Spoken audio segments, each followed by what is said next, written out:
NCP নেতা জনাব নাসিরউদ্দিন পাটোয়ারির একটা ফেসবুক স্ট্যাটাস নিয়ে গতকাল বেশ কথা হলো। এটার একটা প্রেক্ষাপট আছে, সেই প্রেক্ষাপটটা নিয়েও প্রচুর আলোচনা, প্রচুর বিতর্ক হয়েছে।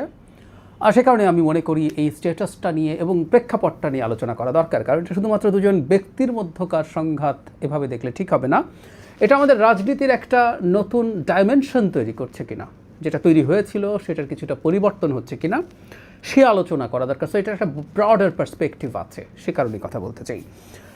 ব্যাকগ্রাউন্ডটা আমরা একটু বলি, তার আগে স্ট্যাটাসটা সম্পর্কে একটু ছোট্ট বেসিক বলে রাখি। আমি হয়তো স্ট্যাটাসটা পড়বো পুরোটা, এটা একটু রেকর্ড থাকুক এখানে। তিনি যে ধরনের আচরণ সাম্প্রতিক সময়ে করছিলেন তার প্রতিদ্বন্দ্বী রাজনৈতিক দল এবং ব্যক্তিদের বিরুদ্ধে, সেই ব্যাপার থেকে তিনি সরে আসার এক ধরনের সিদ্ধান্ত নিয়েছেন। যদিও অনেকে আশঙ্কা প্রকাশ করছেন, অনেকে সন্দেহ প্রকাশ করছেন তিনি এই জায়গায় ঠিক থাকবেন কি না। যাই হোক, আমরা তিনি ঠিক থাকবেন কি থাকবেন না এই আলোচনা সরিয়ে রেখে তিনি যে স্ট্যাটাসটা দিয়েছেন তার যে রিয়েলাইজেশন আছে সেটাকে স্বাগত জানাতে চাই। এটার একটা প্রেক্ষাপট আছে। জনাব মির্জা আব্বাস যখন অসুস্থ হলেন, উনি যথেষ্ট খারাপভাবে অসুস্থ হয়েছেন, তাকে দেশে মাথায় অস্ত্রোপচার করতে হয়েছে। তারপর তিনি এখন সিঙ্গাপুর আছেন। তিনি ঠিক কেমন থাকবেন, কতটা সুস্থ হয়ে উঠবেন আমরা এখনও জানি না, কিন্তু এই ঘটনার সাথে কিছুটা হলেও জনাব নাসিরউদ্দিন পাটোয়ারির নাম বলা হয়েছে। আমরা ব্যাখ্যাটা একটু দেখি এবং জনাব নাসিরউদ্দিন পাটোয়ারি যা করেছেন সেটা তিনি সঠিক করেছেন না বেঠিক করেছেন, আরও অনেকে করেছেন, পাল্টাপাল্টি নানান ডিবেট হয়েছে। এবং জনাব মির্জা আব্বাসের বিরুদ্ধে জনাব নাসিরউদ্দিন পাটোয়ারি যে ধরনের বক্তব্য এবং মন্তব্য নির্বাচনের প্রচারণার সময় করেছেন বা তার দলের অন্যান্যরা করেছেন, সেটা এমনকি আক্রমণাত্মক ভাষারও রেড লাইন ক্রস করে কিনা সেই আলাপটা আছে। 5 আগস্ট পরবর্তী সময় আমরা খেয়াল করেছি ভাষার ক্ষেত্রে সিরিয়াস ধরনের আক্রমণাত্মক ভাষা ব্যবহার করা হয়েছে, প্রচুর স্ল্যাংয়ের ব্যবহারও আমরা দেখেছি। প্রয়াত ওসমান হাদি তিনি প্রকাশ্যে কিছু স্ল্যাং বলেছিলেন একটা সময়, এবং সেটা নিয়ে যখন প্রচুর ডিবেট দানা বাঁধে তখন অনেক তাত্ত্বিক এটাকে যৌক্তিকতার দেওয়ার চেষ্টা করেছেন। তারা বলেছেন যে দীর্ঘদিন অপ্রেসড থাকা মানুষ তার প্রতিবাদ এভাবেই করে এবং তারা এটাকে এনকারেজ করেছেন, প্রমোট করার চেষ্টা করেছেন। ফলে এই ধরনের ভাষা যেগুলো একসময় আমাদের রাজনীতিতে কখনোই শোনা যেত না, সেই ধরনের ভাষা, গালি, স্ল্যাং ঢুকে পড়ল। ঢুকতে ঢুকতে একটা প্রজন্মের কাছে সম্ভবত এটার বেশ ফ্র্যাকশন হলো। আমাদের মনে থাকার কথা, জনাব তারেক রহমানের বিরুদ্ধে বিভৎস, অশ্লীল, নোংরা গালি দিয়ে স্লোগান দেওয়া হয়েছে। আমাদের বীর মুক্তিযোদ্ধা জনাব ফজলুর রহমানের বাসার সামনে বসে প্রকাশ্যে মাইকে স্টুডেন্টরা বিভৎস গালিগালাজ করে স্লোগান দিয়েছেন এবং অনেকে এগুলোকে সমর্থন করার চেষ্টা করেছেন। কিন্তু এখানে একটা কিন্তু আছে, যারা মির্জা আব্বাসের বিরুদ্ধে যে ক্যাম্পেইন ছিল সেটা এই ঘরানার ছিল না, ভিন্ন ছিল। তাকে স্পষ্টভাবে একটা ফৌজদারি অপরাধে অভিযুক্ত করে বক্তব্য দেওয়া হয়েছে, স্লোগান দেওয়া হয়েছে যে তিনি চাঁদাবাজ, তিনি গ্যাংস্টার। এমনকি বিদেশি একটা ডেলিগেটের সামনে আমরা খেয়াল করেছি জনাব নাসিরউদ্দিন পাটোয়ারি জনাব মির্জা আব্বাসকে এই ধরনের অভিযোগ করেছিলেন। এখন প্রশ্ন হচ্ছে, এর জবাবে এর পাশাপাশি অনেকে এরপর এনসিপির অনেকের বিরুদ্ধে পাল্টা কী ধরনের ক্যাম্পেইন চলেছে সেগুলো সামনে এনেছেন। আমরা একটা জিনিস গুলিয়ে ফেলি, কারো বডি শেমিং করা বা কাউকে কোনো অশ্লীল গালি দেওয়াও অন্যায়, আর একই সাথে কারো বিরুদ্ধে সুস্পষ্ট একটা ফৌজদারি অপরাধের অভিযোগ আনা ভিন্ন জিনিস। জনাব মির্জা আব্বাসের বিরুদ্ধে যেভাবে চাঁদাবাজির অভিযোগ আনা হয়েছে স্পষ্টভাবে, সেটা তো হয়েছেই একটা পর্যায়ে, এটা এমন পর্যায়ে চলে গিয়েছিল, আমি যদিও জনাব হাসনাত আব্দুল এটার জন্য অ্যাপোলোজাইজ করেছেন। একজন শিশুকে নিয়ে তিনি একটা ভিডিও আমাদের সামনে চলে আসে, যেটা তিনি বলছেন একটা ক্লোজ গ্রুপে ছিল।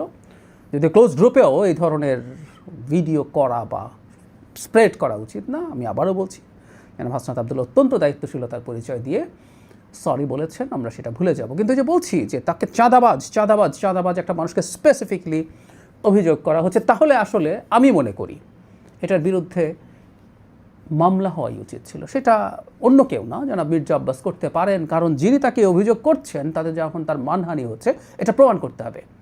এটা অন্য সব গালি না, আমি আবারও বলছি, কোনো কোনো গালি ইভেন শুনতে এর চেয়ে খারাপও লাগতে পারে, কিন্তু কারো বিরুদ্ধে একটা ফৌজদারি অপরাধের স্পেসিফিক অভিযোগ করে যখন ক্যাম্পেইন করা হয় সেটার প্রমাণ আসলে যিনি করছেন তাকে দিতে হবে। আদারওয়াইজ এই ধরনের ক্যাম্পেইনের বিরুদ্ধে দাঁড়াতে হবে এবং এটাকে আমি রেড লাইন মনে করি, সিরিয়াসলি মনে করি। অন্য সব আক্রমণাত্মক বা গালিগালাজকেও রেড লাইন মনে করি, কিন্তু এটা একটা সিরিয়াস রেড লাইন।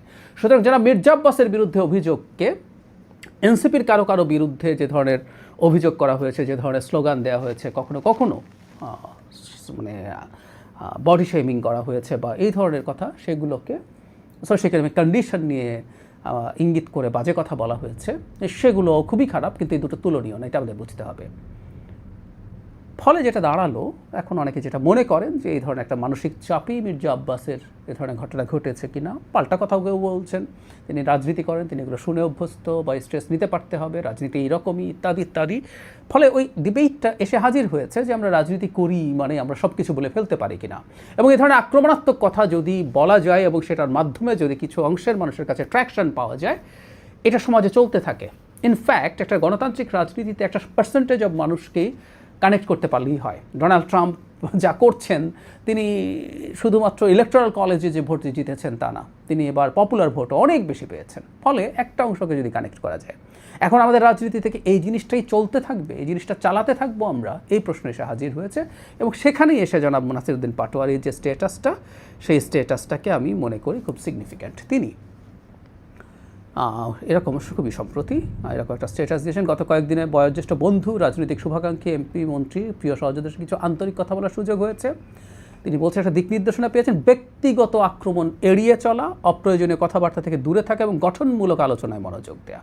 জনাব পাটোয়ারি বলছেন, আমি বিনয়ের সাথে এই পরামর্শগুলো গ্রহণ করেছি এবং শান্ত ও দায়িত্বশীলভাবে পথ চলার চেষ্টা করব। রাজনৈতিক, অর্থনৈতিক ও সাংস্কৃতিক অগ্রগতির জন্য নিজের সামর্থ্য অনুযায়ী কাজ করে যেতে চাই। আমার কোনো কথা বা কাজে অনিচ্ছাকৃতভাবে কেউ কষ্ট পেয়ে থাকলে আন্তরিকভাবে ক্ষমা প্রার্থনা করছি। আপনাদের দোয়া, ভালোবাসা ও পরামর্শ আমার পথ চলার সঙ্গী। গতকাল ধানমন্ডি তাকুয়া মসজিদে তিনি মানে কিয়ামুল লাইলের মাধ্যমে এই আত্মিক যাত্রার এক নীরব সূচনা করেছি। আল্লাহ আমাদের সবাইকে ক্ষমা করুন এবং সঠিক পথে পরিচালিত করুন। খুবই চমৎকার, খুবই মডেস্ট, এবং একটা মানুষের যদি রিয়েলাইজেশন হয় যে তিনি যা করেছেন ঠিক করেননি, সেই মানুষটা ক্ষমা পাওয়ার যোগ্য, but which is very important যে এটা কন্টিনিউ করছে।